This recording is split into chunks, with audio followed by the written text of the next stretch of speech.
Hey everybody, welcome back to Mimi's Mixed Bag. Today I've got a few fun projects to share with you. I was looking online a few days ago at the new Kirkland Spring 2020 decor, and I found several things that would be so easy to replicate for way less than half price. Now I know if you're not a crafter, by all means go pay full price for it, but the purpose of these videos is to show you just how easy it is to make some of these things for a fraction of the cost. So I'm going to pull up the first thing I'm going to make today. It's called a tea olive arrangement in whitewash planter.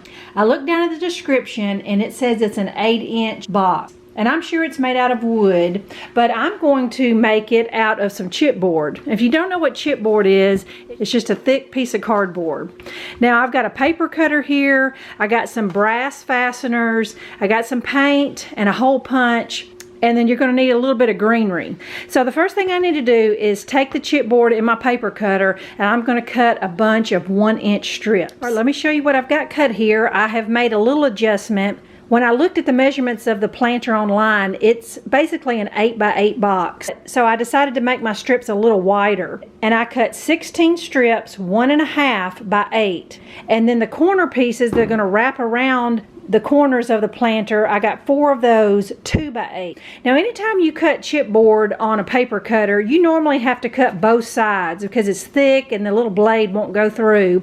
Well, on these corner pieces, after I cut them 2x8, I scored one side of it so that when I get ready to bend those, it will help me bend these around the planter. So I just want you to know how I was able to get a strip of cardboard to bend. Just want to give you a close-up that I'm punching a hole in each end of my strips. I'm just trying to dry fit my little corners. Once I fit mine on there, I realized that I should have cut these strips 2 inches wide. So if you want yours to look exactly like the Kirklands, you need 20 2x8 strips of cardboard. Mine's going to look very similar. It's just going to have 5 strips instead of 4 strips. The whole process of putting this together will be the exact same. I'm just going to take an ink pen and put a dot where my hole punches are, and that way I'll know where to hole punch my little corner pieces that wrap around. And this is where I'm going to use the little brass fasteners,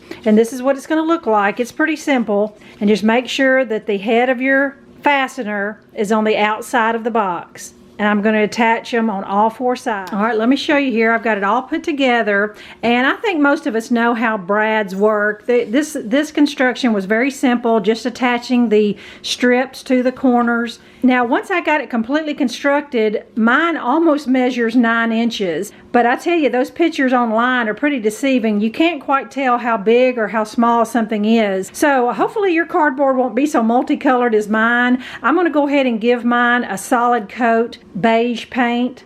I only went inside just halfway down, so it's not going to show anyway. But hopefully your cardboard will be just plain cardboard and you won't have to cover up what I did. And I think my planter is dry enough for me to go ahead and whitewash it. I'm not going to paint it solid white. I'm just going to do layers of dry brushing until I get the planter white enough.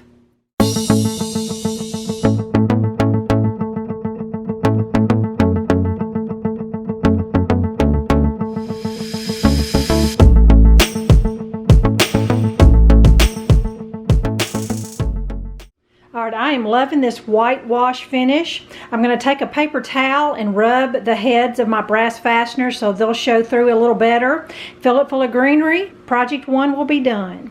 All right, my next project is really cute and simple, and it is just a little wooden block, and they're only asking $8.99 for it, but you could still make it for less than half price. It's just a little shelf sitter. It's a wooden block that has little burlap ears on it, and I thought it was so cute. It says, "Silly Rabbit, Easter is for Jesus." Now, according to the measurements, this picture is very deceiving as well. It looks a lot wider than it is, but according to the measurements, it is 4.5 by 8.5. So I folded this piece of paper to show you what it looked like, and so it's so close to a 2x4. I just thought, well, to make it easier on myself, I'm just going to use a 2x4, make it with that, and it will give me a very close dupe. Now, as far as the ears, you could spend 25 cents and just get some beige burlap color felt or a piece of scrap burlap like the original. Now, in preparation for this project, I went ahead and brushed my burlap with some glue just to stiffen it up. So just keep that in mind. You're gonna need some raffia, some pink paint, some markers, because there are a few little florals at the bottom, and an ear pattern. Super simple, just folded a piece of paper in half, and that's what I'm gonna cut my ear patterns out of. So the first thing I need to do is I'm gonna go ahead and give my piece of wood a couple coats of pink paint. Now, I think what intimidates some people from recreating some of these projects is when things have words on them like this. And you don't have to have a cameo or a Cricut to get this exact wording. It certainly makes the job easier. I just went to the website, drug the picture over, and printed it. You may have to print it a time or two so that you make sure that your words will fit on your block. I took a pencil and scribbled the back pretty well, giving it a good coat of that graphite. All right, I trimmed out my words so I could center it up on my block, traced over the letters, and you may not can see it as well as I can, but I'm just going to take my black Sharpie marker and write over what transferred. I'm going to let this completely dry, put a clear coat on there, and attach my ears and raffia, and I'll be done with project 2. All right, for my third and last project, I'm going to make this new candy Easter egg ribbon garland. Actually, 2 different size eggs. The yellow ones are a little smaller, and it is 42 inches long, which is not just a little over a yard long, and they want almost $24 for that. And it's cute and all, but I mean, I wouldn't pay $25 for it.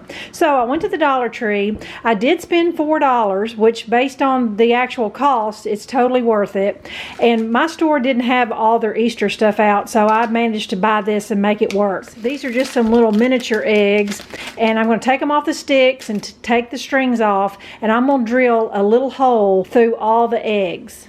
Good morning, everybody. Next day here. Sometimes it's better to just stop a project in the afternoon and pick it up in the next morning because my lighting is so much better. But I left you yesterday saying I was going to drill a hole in both ends of my egg. And you will have to do that if your egg is paper mache or plastic or something like that. But since I bought these styrofoam eggs, once I pulled the stick out, it was pointy, and I was able to pierce right through these eggs in order to string them. If you find the styrofoam eggs, it's definitely the way to go. A lot easier than trying to drill and possibly crack the eggs. So according to my original, my smaller eggs are yellow and my bigger eggs are pink. So I'm gonna get them painted and I'll be back. I think they're dry enough for me to move on. I just used a couple coats of the apple barrel. Now the Kirkland garland says it is candy coated egg. I thought the best way to achieve that would be to brush each egg with a little Elmer's glue and then sprinkle some of this Epsom salt over it. I know you can use other things, but I've seen people use Epsom salt if you want like of a candied sugared look to certain things. All right, my eggs are sugared up now, but I guess I should say they're salted up, but it definitely gives them a coating on it other than just flat paint. And before I get ready to string them, I want to show you the ribbon I bought. This is from the Dollar Tree. It's just the white sheer ribbon. It's almost identical to the one the Kirkland's garland has.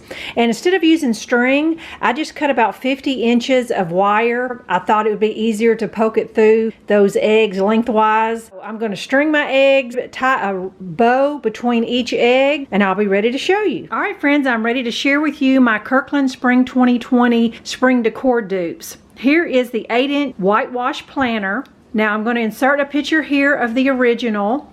They were asking $13.99 for it. And like I said before, when I was making it, it turned out a lot bigger than I anticipated. So I had to add a couple different types of greenery just to fill it up.